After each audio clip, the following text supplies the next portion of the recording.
ദൈവത്തിന് മഹത്വമുണ്ടാകട്ടെ.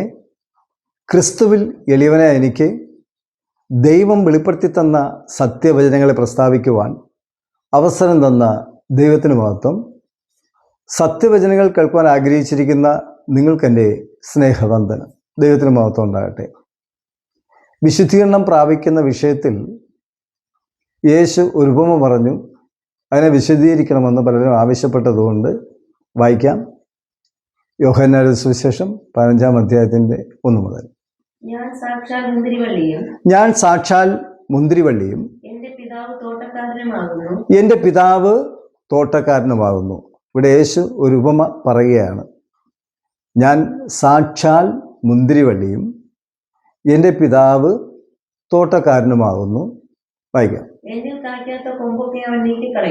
എന്നിൽ കായ്ക്കാത്ത കൊമ്പ് ഒക്കെയും അവൻ നീക്കിക്കളയുന്നു. ഇനി യേശു പറഞ്ഞ ഉപമയെ പലരും തെറ്റായ രീതിയിൽ പഠിപ്പിക്കുകയും വ്യാഖ്യാനിക്കുകയും ചെയ്യുന്നുണ്ട്.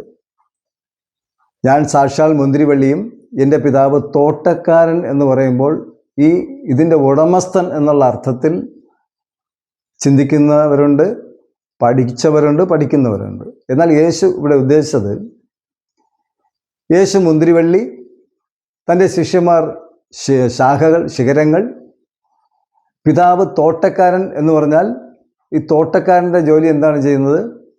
മുന്തിരിവള്ളിക്ക് ആവശ്യമായ വെള്ളവും വളവും നൽകുക. കായ്ക്കാത്ത ശിഖരങ്ങളുണ്ടെങ്കിൽ അതിനെ വെട്ടി തീയിലിട്ട് ചുട്ടുകളയുക. ഇതാണ് യേശു സാദൃശ്യപ്പെടുത്തി പറഞ്ഞത്. ഞാൻ സാക്ഷാൽ മുന്തിരിവള്ളിയും എൻ്റെ പിതാവ് തോട്ടക്കാരനാകുന്നു. കായ്ക്കാത്ത കൊമ്പുകളൊക്കെയും വായിക്കാം. കായ്ക്കാത്ത കൊമ്പ് ഒക്കെയും നീക്കിക്കളയുന്നു. കായ്ക്കുന്നത് അധികം ഫലം കായ്ക്കേണ്ടതിന് ചെത്തി വെടിപ്പാക്കുന്നു. ഇത് ആരുടെ ജോലിയാണ്? തോട്ടക്കാരൻ്റെ ജോലിയാണ്. അവിടെ ഉടമസ്ഥൻ എന്നുള്ള അർത്ഥം കൊടുത്തു കഴിഞ്ഞാൽ യേശുവിൻ്റെ ഉദ്ദേശം, ആ സാദൃശ്യം എന്താണോ ഉദ്ദേശിച്ചത് അത് മനസ്സിലാക്കാൻ കഴിയാതെ പോകും. തോട്ടക്കാരൻ ചെയ്യുന്ന ജോലി എന്താണ്? അധികം ഫലം കായ്ക്കേണ്ടതിന് ചെത്തി വെടിപ്പാക്കുന്നു. വായിക്കാം. ഇത് മനസ്സിലാക്കി തൻ്റെ ശിഷ്യന്മാരോട് പറയുകയാണ്, ഞാൻ ഇപ്പോൾ സംസാരിച്ച വചന നിമിത്തം നിങ്ങൾ ശുദ്ധിയുള്ളവരാകുന്നു. കാരണം ശിഷ്യന്മാർ അത് മനസ്സിലാക്കുകയും ഗ്രഹിക്കുകയും അവരുടെ ഉള്ളിൽ ദൈവം എന്ത് ചെയ്യാണ്? ജ്ഞാനം കൊടുത്തു. എന്താണ്? ശിഷ്യന്മാർ യേശുവിലും യേശു ശിഷ്യന്മാരിലായാൽ മാത്രമേ മുന്തിരിവള്ളിയും ശാഖകൾ എന്ന പോലെ ഒരുമിച്ച് ചേർന്ന് ഫലം കായ്ക്കാൻ കഴിയുള്ളൂ എന്നുള്ളത് ശിഷ്യന്മാർ ദൈവത്താൽ ഗ്രഹിച്ചപ്പോൾ തന്നെ അവർ ശുദ്ധിയുള്ളവരായി തീർന്നു. വായിക്കാം.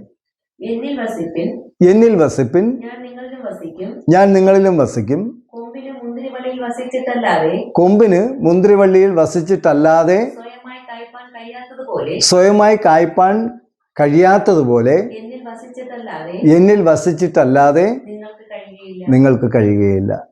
അതായത് കൊമ്പുകൾക്ക് ഈ മുന്തിരിവള്ളിയിൽ ചേർന്ന് നിന്നല്ലാതെ അതിൻ്റെ ലവണപദാർത്ഥങ്ങളും ജലാംശവും ശിഖരങ്ങൾക്ക് ലഭിച്ചാൽ മാത്രമേ കായ്ക്കാൻ കഴിയുള്ളെന്ന പോലെ ശിഷ്യന്മാർ യേശുവിലും യേശു ശിഷ്യന്മാരിലും ആത്മാവ് കൊണ്ട് ഒന്നായാൽ മാത്രമേ ഫലം കായ്ക്കാൻ കഴിയുള്ളൂ എന്നാണ് യേശു ഈ സാദൃശ്യങ്ങളെ പറഞ്ഞിരിക്കുന്നത്. അങ്ങനെയെങ്കിൽ നമ്മൾ യേശുവിലും യേശു നമ്മിലും ആണ് എന്ന് എങ്ങനെ അറിയാം? 1 യോഹന്നാൻ 4-ാം അധ്യായത്തിൻ്റെ 13-ാം വാക്യം വായിക്കാം.